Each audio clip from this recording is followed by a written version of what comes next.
This video is brought to you by EZGAMING, total battleground domination since 2018.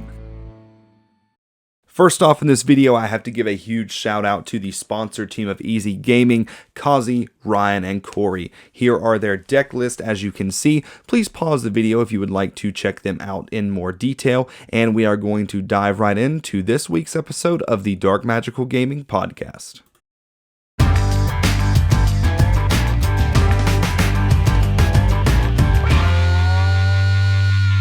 What's going on, Dark Magical community, and welcome back to the podcast. Today we have a very special treat.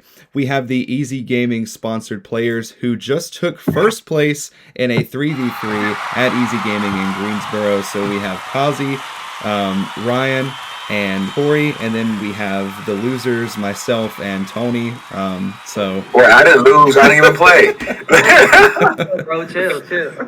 So we're going to get into these questions. We're going to kind of be interviewing everyone and how their 3v3 experience was and see if some of their magic can rub off on me. And so let's go ahead and get started here.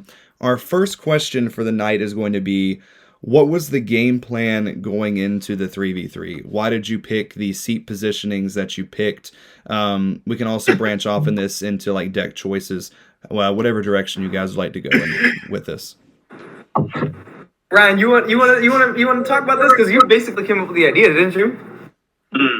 Yeah, I guess so. The positioning we decided was Kazi and I were playing pretty similar decks. We were both playing Brave Engine, but I was playing Brinkhead's variant and he was playing the PK variant. And I went with Brinkhead's because that's just like, I'm really comfortable with the deck. And Kazi went with PK just because it's a lot better and he was already pretty experienced with it. I wanted Toxic. That's what I went for. Right. And Corey went with Sword Soul, but we had him as player B just because, like, we assumed that a lot of the teams would have, like, their best player in the middle. And after, like, last locals, Corey was doing really well at locals the week before. So a lot of people already knew what he was going to be playing, but he was playing. So because of that, we changed his list a lot to kind of counteract the meta. So he was, like, maining things like Lancia and right, you had Lancia in the main, right? Yeah, I had two Lancia in the main, and we cut down on like extenders and put in more just hard negates. Like we were playing triple infirm, triple droplet, and basically like having the Lancia and like to like cut off because we expected 90. Like honestly, we expected most of my matches to end up being PK Brave, thinking that that's probably the strongest deck of the meta. So that's what I would see the most of, and so it was kind of like a meta call too to put the Lancias in. Yeah, and one thing that was really good about the event for Corey was like a lot of people were playing Sword Soul, and he really knows the matchup well, the mirror, and so like a lot of the middle players, like if the whole team, like we had one team that was like all on Sword Soul, and so he was able to be someone we could consult about the matchup as well. And so that was useful. I think Kazi and I, we built our decks to kind of go against the meta, but when we had kind of acknowledged like the amount of rogue and then Sword Soul in the room, we made some last minute edits. I was gonna main Lancia in my list, but I just felt like I needed to play a little bit. I needed to play a little more safe because I felt like my matchup. I felt like both of them would be able to close their game a little bit faster, and so I opted for a more control build and kind of was playing with the team, which is a lot different than I have done in the past.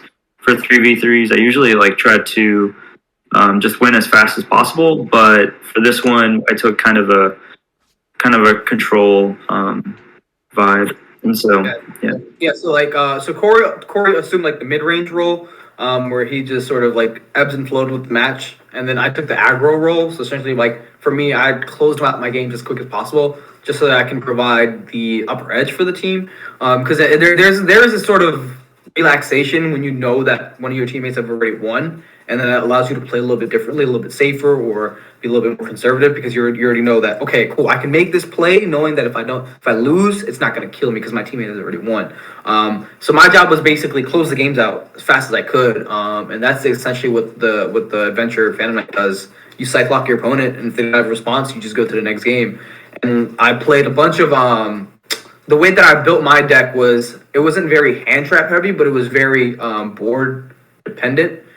So any card that I was drawing as my sixth card, I told myself always needed to be useful, whether it be Imperm, Droplet, Chalice. I main decked one Chalice, which is pretty interesting, and I drew it a lot, and it saved my life every time I drew it, just because I never really interacted with my opponents as they were making their boards.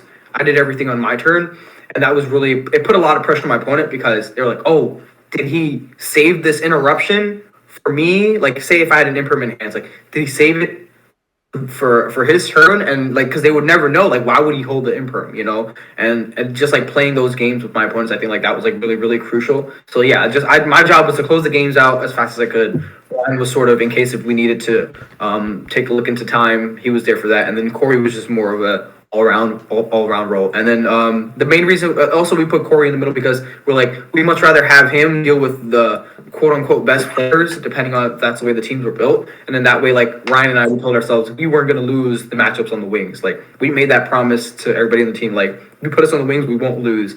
And I think that game plan like worked out absolutely perfectly. Because Ryan and I, we went undefeated the whole day, and Corey had the toughest matchup, so he was the one that was going up and down, but that's exactly what we prepared for, and that's exactly how we planned it. Yeah, and even I didn't lose with the Sword Soul list until I think the third round I lost to Eldritch, and then the finals I lost to Beat Trooper, and like I lost to Eldritch because game one he opened triple torrential skill drain, so I couldn't do anything to make a board, and then against Beat Troopers, like I took game one pretty easy.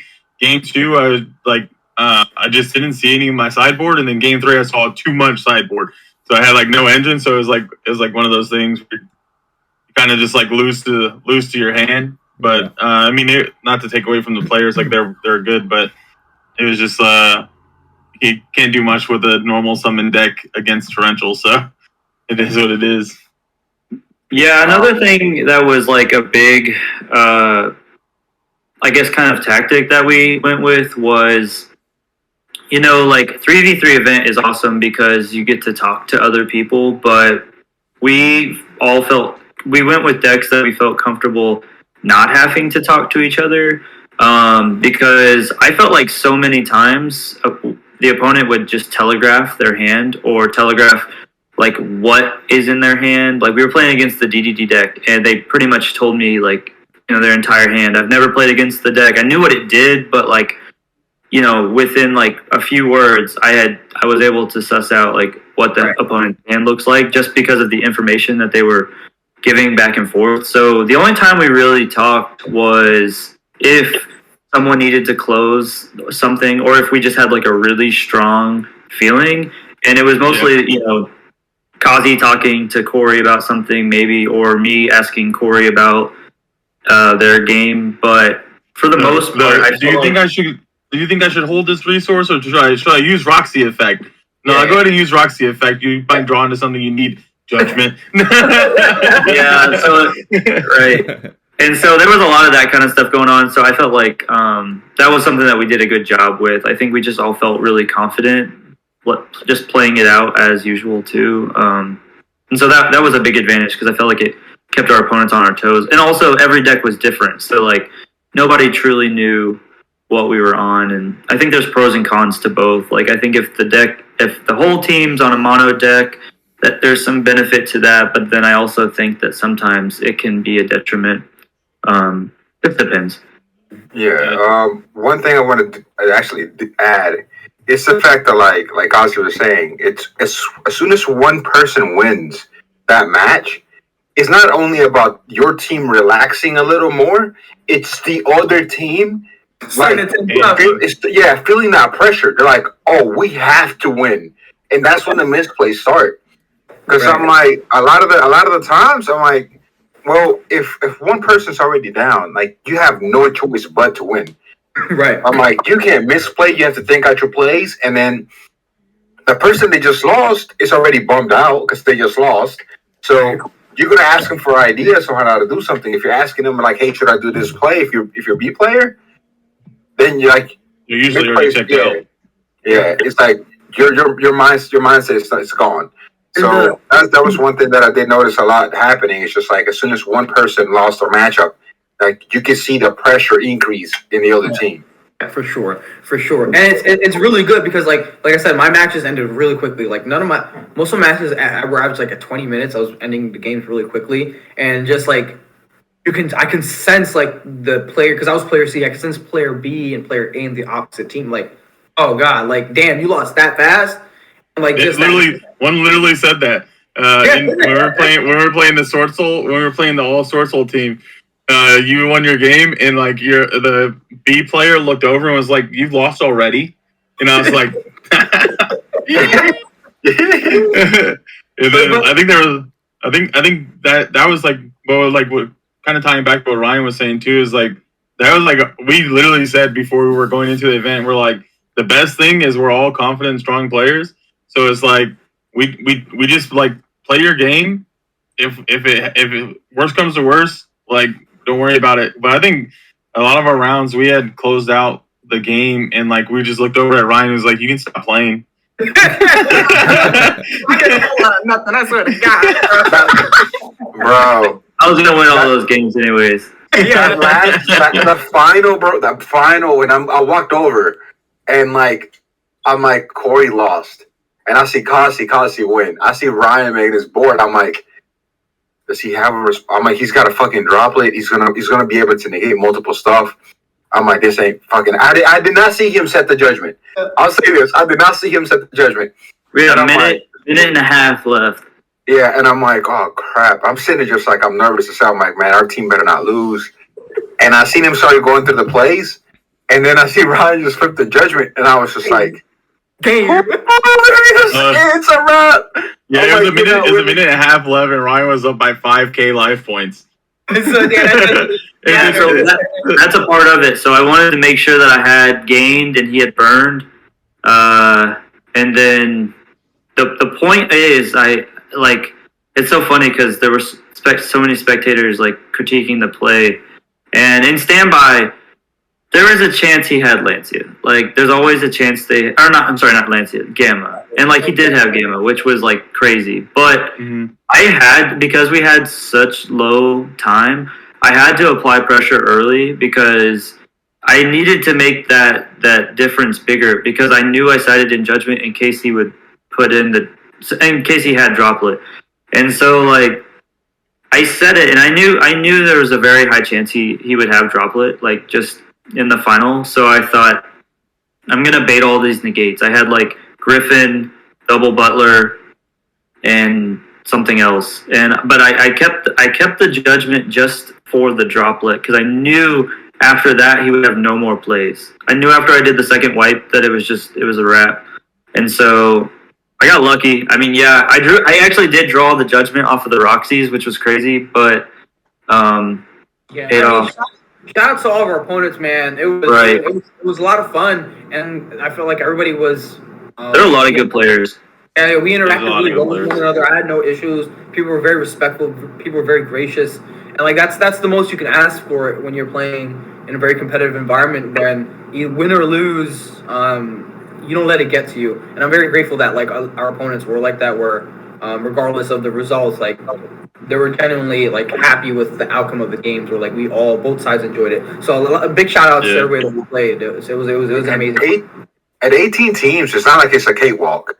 Like it's not like like it's just not something you're like, I'm just gonna go play the regular locals. It's 18 teams, and it's 7 rounds. Like I'm like you're playing, like you're gonna play, and it's like okay, you might get lucky like one round, but after that first round, it's just like you're gonna be on edge the whole time because it's 3 heads trying to work together in one deck. Yeah. But. I'm glad everything worked out. I'm happy for the turnout. Going forward, like every core, set is going to be a 3v3, and every side set is going to be just a regular case tournament, just to keep it interesting. Because we noticed that a lot of people like 3v3, they're a lot of fun. Yeah, they're a lot of fun. Yeah, that's like the most So, fun like- I have in the game is 3v3. Like, And hopefully we can start we can rotate the teams around some too. So like, because I know Void wants to be in the winning team, and that's gonna.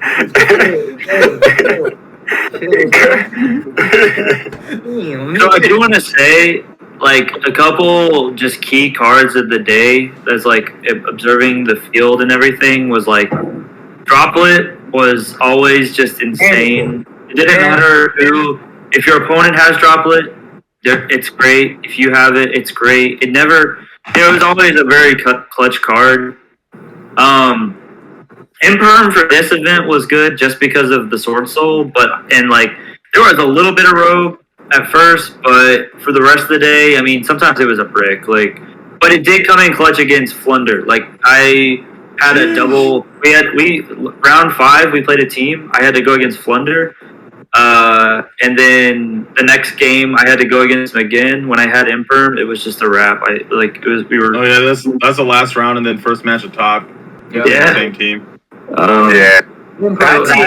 Ash Imperm against that deck is crazy. I actually want to say that team literally came out of nowhere. Like that team was put together the night before at 10 p.m.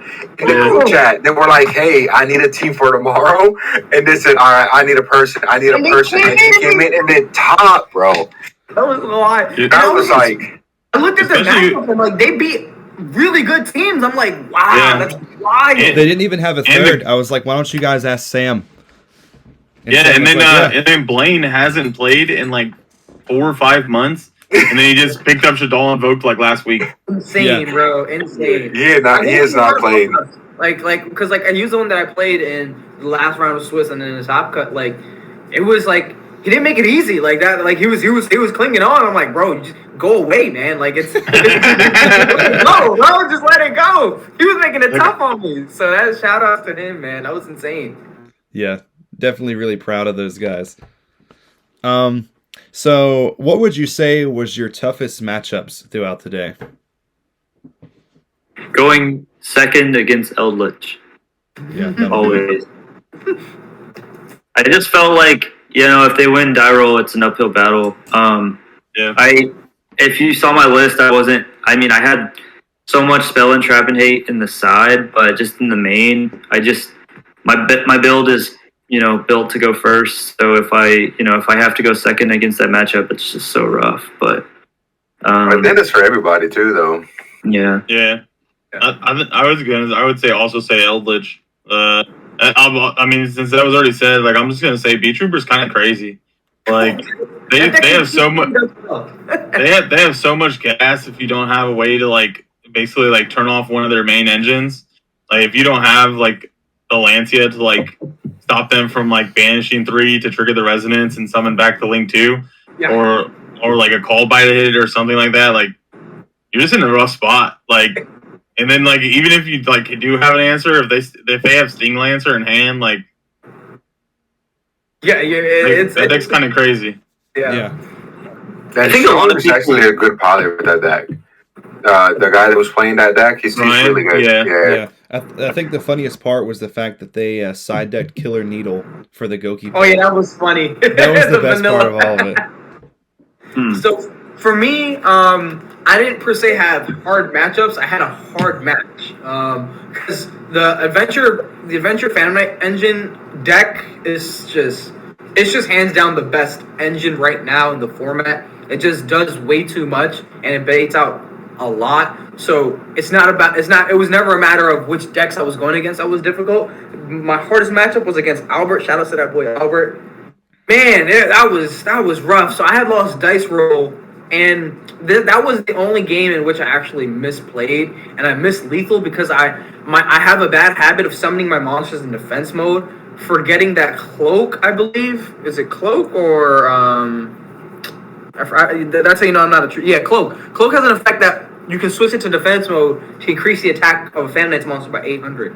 So I missed lethal for Albert by 250. By 250 because I forgot to summon my cloak in attack position, activate the effect to increase Rusty's attack by 800. So that was because I was going through my plays. I broke through his board.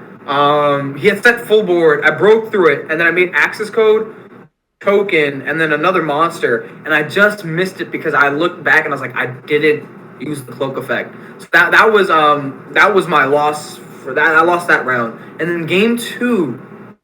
I was like, I'm already in a very, very tough situation because right now he's putting in all the hate. Lancias, Droll, Nib, and everything.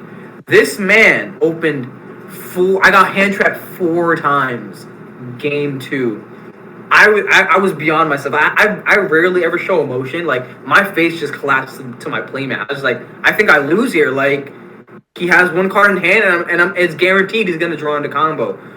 For the love of God, Albert normal summoned Moye, and I almost cried. I was like, if he revealed a Sword Soul card, I'm like, yo, we just lose. Because at that point, Ryan and Corey were both done. So I was the last one standing, and I had to win that game. And when he didn't reveal a name, I was like, thank you, God. Thank you, God. And then at that point, because I had gotten Lancia, I got an Imperm, and I got Ashed as well. And then this next turn, he Lancia'd me again, so I still couldn't do anything. And I'm just telling myself, if he draws, like, anything, it's over. So he draws for turn, didn't get into anything, and then at that point, it was just free reigns. I had a full graveyard, I made combo, and then I was able to win game 2. And then game 3, I got lucky because then he bricked. And then I won in time because I just amassed too much advantage. So that was probably the toughest game that I had all day. And that was round 2 too. So it was like there was a lot of pressure. Like at that point, going X1, like then it puts a huge pressure on the team. Where it's like right now round 2. So yeah, this is round 2. There's 3. Who do we play round 2? Oh, he's right. That was round 2. It was round 2. I thought it was round 3 because it was our first time when we were at table 1. No, we were the one before. Yeah. Okay. It was round 2, but like that's in my head. I was like, that's all was going through my head. I was like, wow, like we're about to go out like this. But then, like I said, I got lucky. He bricked, and I played safe. I played the clock, and then we were able to pull it out just in time. So that was for sure my toughest matchup. Okay. So obviously we touched on Forbidden Droplet a few minutes ago, but what were some of your cards that were just insane throughout the day? Lancia. Yeah. Lancia put in work pretty much anytime you use it. Droplet just like makes breaking board so free. And then I had the spicy side deck card of Messiah. So good. I ordered some earlier. That card is crazy.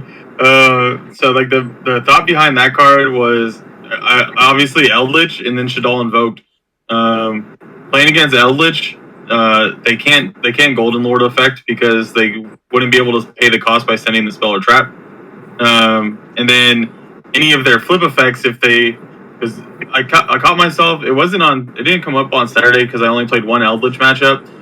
But on Sunday I played like 3 Eldritch matchups and I used it twice, and basically what it makes the deck do is it makes them use the traps to summon to just like stop you from killing them, and then like you just run them over because they're like relatively small, and then they just get banished, so they never get the get to set the Sanguine or get the effects to like dump the Golden Lord to summon himself out. So it's just like it just makes the deck like have to play really differently. Like the only reason I lost to Eldritch when I used Messiah was because he also opened Gozen Match TC Boo. And then the next one I played, he beat me in game 2 because he summoned one. He put me under Gozen, and then all I had was Taye, and he had the 1800 defense one, so I couldn't like beat over it, and I couldn't do anything. And then he tribute summoned something. I can't remember what monster it was, but he tribute summoned. He summoned a hand trap. He summoned Ash. I can't remember. He summoned something linked into the Wind Charmer. attacked over my Taye, used the Wind Charmer to summon my Taye, and then link 3 into and then like sat on that and then like was able to basically like just like beat me with that. So it was a crazy game. It just makes the deck play completely different. And then like versus Shaddoll Invoked, like they can't just like dump the Schism off the construct and then add it back to set it. And if they invocation, like the invocation gets banished when it goes, so like they can't do the Alistair to get the free like recursion. Yeah. So it was just like good in those matchups. Seems and I pretty think good I against didn't see any Sky Striker otherwise. They don't play the jamming waves to out it, and they're not going to be able to get the 3 game cards only. Oh, true. Even then, and then they're not going to be able to get 3 spells engrave with that active to get the pop off the afterburner. So Yeah. It becomes a lot harder to out, especially for that deck. I just thought it was spicy. Like I don't know. I was just glad that somebody was trying something different that no one would expect for that day. Like, cause I was playing standard like Cosmic, but I will say Cosmic was always clutch because they would flip like a continuous card, like a flood, and it never mattered with the Cosmic in hand. And you like Cosmic and then Droplet, it's just like crazy. I played Cosmic in my list too. I never saw it when I needed it, which is just like the unfortunate part about it. Right. Yeah, so for me, the best cards were like it. Honestly, it depends on the deck because I have a more. I don't like hand traps per se. I just feel like I'm not good with them, or I just don't time them properly. So I just like hard going second cards that let me sort of deal with my opponent's boards because as of right now, Yu-Gi-Oh, there's no decks that are making really impressive boards where like there's like 7-8 negates that you have to push through. It's more just like one-on-one interactions that you can push through with going second cards. And I didn't use per se like hard going second cards like Dark Ruler No More, Lightning Storms, Raigeki. It was more like cards that I can draw that can always be used going first and second. So I had the triple Droplet, I had the triple Imperm, I had the one Chalice. Because I had given Corey my other 2 chalices. In reality, it was supposed to be 3 chalices in my main, just so that if I did top deck it, it was always live. Because I've always hated top decking a card and it was a hand trap, and I was like, well, I could have used this last turn, and it's absolutely dead now. But if you have those cards where you can use them both going first and second, it just makes it all the much easier. One of the games I was playing against Sword Soul, my opponent made full board Baron, Shishao, Blackout, and Imperm. I top deck, I rip an Imperm, negated the Baron, and then I had LS in hand, and I wiped the back row away. And all I had to do was just push through one Shishao, and then I ended up killing my opponent. So Imperm was insane for me. Droplet was insane for me. Chalice was amazing for me. Also, I was drawing Droll and Lancias like nobody. Oh my gosh, those 2 cards were insane on Saturday. Those cards were just FTKs against most of the decks that I was going up against because at some point a deck is searching, and depending on the matchup, if you draw them at the correct point or the way that they sequence things, Droll can hurt a lot. So I just hit him because like I played against decks that I was very familiar against, and just drolling them at the point in which Droll made sense, it just shut the turns off. That was really helpful. Lancia was amazing, and the reason why Lancia, at least the adventure deck, is really strong because you make Dagda. And the amount of times I was setting Lancias off of my Dagda, it was so free because the very least is that it becomes a body and it's a live hand trap on the field at all times. So the combination with Scythe, Dagda, and Lancia, those 3 played really well with one another. So definitely those are the MVPs on Saturday. When I walked in the room, I looked around. Corey tells me it's gonna be an interesting field. There's probably gonna be a lot of Sword Soul. I saw one person playing Shaddoll Invoked.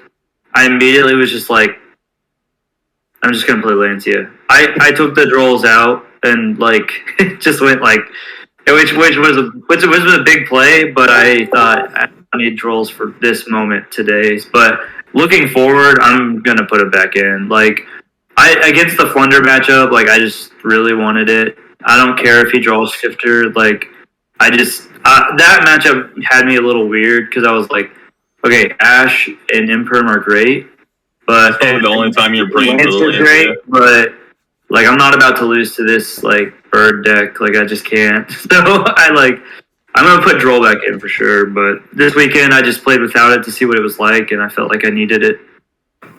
I thought Thunder would be like a little bit more prevalent. So I thought Lancia was even better in the main because like that just completely ends their turn. And if they do shifter you on your turn, like you have it to like shut off the shifter. And then like if we look at my build, like I was playing the biggest card I was worried about, and the only card that like would have cost me like a lot of games was the Scythe combo. So we basically like when we were deck prepping, I was like the only thing I lose too hard is Scythe. So that's why we put the 2 Chalice in the side, and I played the Lancia to slow down the PK deck, so they had a hard time getting there.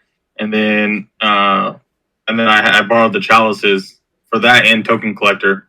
I was like, because those are like, even though I didn't play the Auroradon combo that like hard loses the Token Collector, I still lose the Token Collector if I don't have like the Ecclesia or enough tennies to start off with. So Yeah, Collector was great. I just felt like, God, it could be anything else. yeah, I wasn't playing Token Collector. I wasn't when I was playing against Sword. So I told myself I just have to break the board. I wasn't trying to stop the deck. If I should be able to break it. My engine should be strong enough to push through that board. PK. That was the main reason why I took out Token Collectors.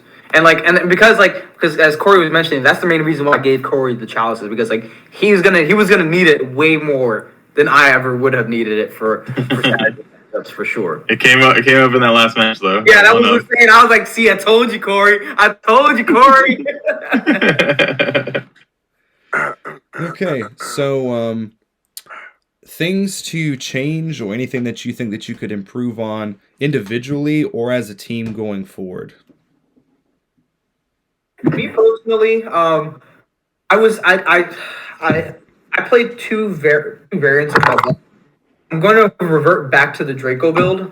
I just think Draco is just a lot better than Appaloosa and the more diversity in the extra deck. I think that Draco in turns 2, 3, and onwards is just unoutable. And having a huge boss monster like that after your opponent breaks through your initial play, I think is very crucial to have. And it was odd enough, like as I was playing all my matches, and my brain was just naturally wired to make Future Draco. Just because as I was going through my combos, like this card just made sense. Like it just felt like that was the natural progression of the deck, was moving towards a Future Draco play, and just having to. And that's why that was kind of annoying for me, is like I was trying to fight myself, like telling myself like I can't make Future Draco, I don't have it in my extra deck, I have to do other lines of play. So that's one thing I'm definitely going to change with my deck. I'm also cutting the Dark Charmer. I don't think the Dark Charmer is useful. The only times it ever came up was taking my opponent's DPE, but I was going to win that matchup regardless of having to take the DPE. So I don't think Dark Charmer is actually required. I think Future Draco is just way better. And with the Future Draco, you can also go for a double Scythe play, which is very, very strong, and you can't really do that with other builds, because other builds require, the double Scythe play requires you sacking your Griffin, and if you can't, and if you have another negate for like a Nibiru, you just lose trying to commit to the double Scythe play. So whereas you have the Future Draco, you can get rid of your Griffin, but you still have monster protection in the form of Future Draco. And then also I played Nib. Nib was absolutely awful. Absolutely, it never came up. It just never came up. So in the going further in the future, I'm going to cut the Nibs and I'm going to put in 2 Chalices, because Chalice was just so good with the way that I like to play. At least other people may like the Nibiru, other people may like Ash or other hand traps. I personally haven't played Ash in like 4 or 5 formats. I'm just not good with the card. I know everybody lives and dies by it, but it just doesn't do enough for me per se. Like I'm not as skilled with it. So I was just like, I want cards that I feel comfortable with, like, and I think that was the most crucial part. So those are the changes that I'm definitely making in the future with the deck. I'm gonna cut in here, guys. I gotta take off a little bit early, but I'll definitely try to get caught up with the rest of the podcast whenever it's up. But there's a lot of key points to take away from this event. Like I said, I just have something important I gotta take off for. I guess I'll talk to you guys later on. Always shoot us a message when the podcast is up, and then I'll go ahead and listen to it from there. Okay. Thank you guys later. All right, Tony. There, bud. See you, man. If anybody gets a chance, go to Easy Gaming on Facebook. Well, obviously, like the page, but also check out the replay. After we win the finals match, Tony's sitting at the end of the table clapping like his kid just won its first soccer game. It was so great. It was so great. I'll put the link in this video at the end. But I think in terms of for Sword Soul going forward, honestly, I think the deck's really strong. Like I think like the ability to like play the flex, like have the flexibility to either play like more gas or more of the blowout cards. It's just too good. I don't know if I'm personally going to continue to play the deck. I think I have the full PUK Brave. I think that deck just has too much gas and too much like push through to like not at least try it out for a little bit. So so I might be switching to that. But I think if for anybody that wants to play Sword Soul, I think it's a good option. I think even like the Misaya is beneficial for the deck because like instead of having to find a way to banish your spells and traps to like make your token or like level modulate your monsters to have synchro plays for the next turn, like that I saw that came up multiple times where like I would black out, pop my opponent's monsters, the token the blackout would immediately banish summon a token, and then I'd have a material to like make the reborn spell more live or like just get like a 10E out or like get like some of my Shalana off the Ashina or like get my 10E plays going too, and it was really nice. Honestly, I think it synced up pretty well with the deck. But I personally don't like the Auroradon combo. So like I know everybody like is on that because like back in like Hani and them played it for the remote to YCS. I think the deck has an issue with Token Collector. It has an issue with Nib, and I think that combo like just exemplifies those issues. So if you're interested in playing that deck, I just don't think that's the move, to be honest. But just for me, I think the deck's still good. I like the build that I played. I don't know if I would change too much. Yeah.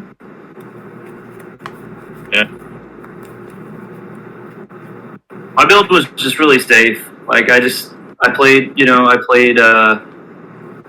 the Brave stuff, but I wanted all the prank plays to go through, and so then like the cross out was always for that too. I think moving forward depends on the event. Like I felt like because my game plan was to be kind of like an anchor on the team, I just kind of felt like that was the safe play.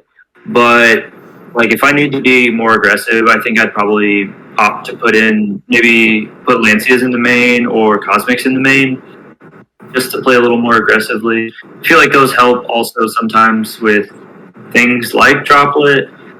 But again, like for that event, I think the list was perfect. I wouldn't have changed too much. Maybe I would have put in Drolls, but it never really mattered against those matchups. And I try not to overside. Like I don't want to put in 12 cards if I don't have to. So with the build, like there is some flexibility, but you really sacrifice consistency. So that's why I opted for this. It felt like the safe pick of the day. So yeah, and Kazi's one of my funny parts of the day was I was watching Kazi's side for the Sword Soul match. He was sided out and in 14 cards, and I was like, bro, what the heck are you doing? And it didn't matter. It was absolutely perfect because the deck has so many engines. I just cut the engines out completely. Yep. I took out DPE engine. I took the E-Tele engine out. That's already 10 cards. I take out the Scythe. I'll take out one like right, and then I'm putting in 12 cards. It felt so good because like if I don't see something at this point, then it's just bad luck. You can't put in 12 to 14 cards and not see them. Yeah, that was hilarious though. That's fantastic. It worked out. It was really funny. It just always worked out. Okay, Corey was looking at it. He was like, yeah, that's going in, that's going in, that's going in. Yeah, that all makes sense. Like, wait, is that like the whole side deck? I'm like, yeah, bro. Yeah, there's one card. There's one card he didn't side in. It's so funny. You were making sure you were going to see something. I Oh hope yeah, you did, oh yeah. by the way. I was for certain seeing something. So does anybody have any closing statements? Anything you would like to share about the event? Any special moments? Anything like that? Once again, shout outs to all my opponents. I had a lot of fun. You know, everybody was super gracious. Everybody was super respectful. I enjoyed playing against everybody. My round one matchup, a man like rivalry locked me when I had just the fairy on board with the right token. So I thought it was a warrior. Yeah. I had to out that. I had to like imperm the rivalry and then chain reboot. So that man put me in a tough position. Round one, round two. Shout out to Albert for just always making me struggle against him. That was tough. And then the rest of the matchups. Also, shout out to our resident Phantom Knight guru Malcolm McNeil. I go to him every time I need advice on the deck. Like in the local Raleigh Durham area, like he's the Phantom Knight player. We always go to him for any information. So I've done like a bunch of theory crafting with him. He gave me all the tips and the tricks on like what to play, or not what to play, but like how to approach the deck. Because at first I was playing the deck at 40, and he just told me, he's like, you can't play it at 40. You're just gonna draw too many garnets. So he helped me rewire the way I thought about deck building, at least for the Phantom Knights. So big shout outs to Malcolm for helping me out with that. I just want to say, yeah, I thought the event, like, this was my favorite easy event so far. Like, I just feel like the community keeps getting better and better. And, like, I don't know, there were a lot of guys from our area that came up, and so it was great to see them. And, like, the event capped out. Like, so I'm just looking forward to future events. If anyone checks out the stream, after like round 3, that was us for the rest of the day. So, but the cam was on me. So, anyone that's interested in looking at pranks, brave prank kids all day, you can learn the combos and matchups against. I played against all of the meta, so you can kind of see, kind of an IRL, play by play. But it was. No, it was a really good time. Like all the opponents, super cool, great people to talk to, and yeah, awesome. Yeah, I would say the same thing. Enjoyed the event, had a great time. All the opponents I played against were really chill, had fun. Talked a lot of trash, especially like at the end against Ryan's team, and then playing against Hot Boys again. Because I literally just like Sam did not have a good time playing against me in the final round, and then immediately had to play against me again in top cut, and he was like, this is gonna be fun. So wait, what was the one person said something about Satan? And I'm like, I am Satan. Yeah, because it was in the finals. The whole other team rolled 6s. In the dice roll, and you were like, somebody said, Satan, and you were like, I am Satan. I like won the die roll. I said, I am, yeah. That was so funny. That was so it's funny. Like we had like a lot of great moments, like because like we were like very competitive in the die roll as well. We're like, yo, we won the die roll, and it was like just jokes with our opponents. So it was a lot of fun. It was a lot of fun. I enjoyed that a lot. Fantastic. Okay, guys. Well, I'd like to thank all of you for sitting down with me on this interview. And everyone, be sure to check out the link at the end of the video if you want to see Prank Kids action all day long. And so, yeah, thanks to everyone for watching. If people are interested in the deck profiles as well, yes, we'll provide a link for all that information as well. Yeah, so we'll put all that you guys in here as well. Yep. You guys can take a look at the way that we build our decks. Yep. I'll make sure I'll put a link at the end too, and I'll put the pictures of the deck as well. I want to put a formal challenge in here. I threw all these bozos. You understand? Oh my God! Just learn my deck. Just learn my deck. Just learn how to chain my effects. I'm ready. All right. I didn't even notice that Tobias had joined the podcast.